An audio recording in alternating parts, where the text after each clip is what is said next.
আজ রথযাত্রা। দীর্ঘ 15 দিনের অনাসর বা অসুস্থতা কাটিয়ে প্রভু জগন্নাথ দেব দাদা বলরাম এবং বোন সুভদ্রাকে নিয়ে সেজেগুজে চলেছেন মাসির বাড়ির উদ্দেশ্যে। ছোটবেলাতে এই দিনটাতে আমরা নিজেদের ছোট ছোট রথ বের করতাম, সেগুলোকে তার আগের দিন সুন্দর করে সাজাতাম। সে এক আলাদা আনন্দ, আলাদা প্রস্তুতি ছিল। যখন একটু বড় হলাম তখন আমার যারা ছোট বোন ভাই তারা সেই রথ বার করতো, সেটা দেখে খুব আনন্দ হতো। তারপর আরেকটু বড়তে যখন নিজের হাতে টুকিটাকি জিনিসপত্র বানানো শুরু করলাম, সেই সময় একটা রথ বানিয়েছিলাম কার্ডবোর্ড দিয়ে।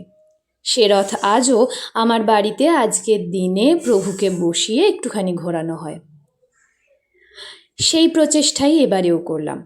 এবছর রথযাত্রায় আমার নিবেদন সুপার ক্লে দিয়ে বানানো এই ছোট্ট রথখানি, আর তার ভিতরে অবশ্যই প্রভু জগন্নাথ, বলরাম এবং সুভদ্রা মায়ের ছোট্ট ছোট্ট 3খানি প্রতিকৃতি।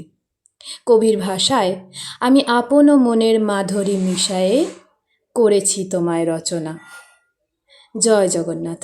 जगन्नाथ चकानयन लीला चल बरे, तू न संभाले तो हमें कौन संभाले, तू न संभाले तो हमें कौन संभाले।